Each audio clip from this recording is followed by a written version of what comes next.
Okay, in this short Cam Studio video, we'll look at how we can graph the derivative of a function.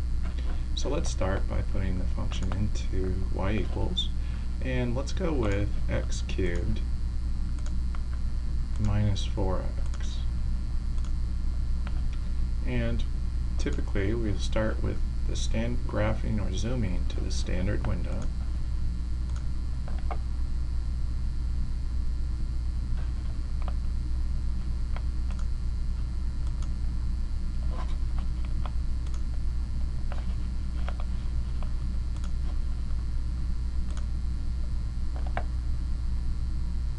And we have the graph here on our standard window, which is from -10 to +10 in the x direction, in the same way here.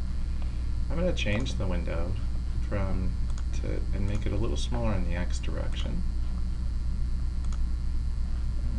Let's see what that graph looks like now. Okay, so a little bit better picture of the graph of x cubed minus 4x. So what we want to do is graph the derivative function, and go to y2, and under the math list is something called inderiv, and that stands for the derivative function. We'll press enter, and that puts that derivative function in there. Now the syntax is I have to take the derivative of a function, and that function we want to take the derivative of is in y1. So to get to there, I can go y vars function, and then since I want y1, and that puts y1, in other words, that just copies that under y1, then I need the comma key with respect to x. And then the third thing is just to let it be x. So it's like a function of x. So that third x this is f of x. It's going to take values of x and plot them and connect the points basically. And then I'll close off the parentheses.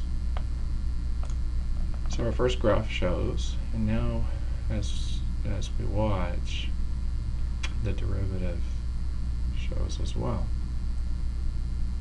So what's kind of nice is the TI-84 we can hit trace, and you'll see that at 0, right now I'm on y1, so at 0, 0, I'm on my original function. If I down arrow, it's going to trace at 0 and show me that the first derivative function's at -3.999, or basically -4. It's off by the slightest amount because it's numeric. Well, what's the slope of that line look like right there? And it's negative, and it's a little hard to tell from our screen size here, but it is -4. So what this is plotting, what this second curve the parabola is plotting, is the derivative, that is the slopes of the tangents at each point.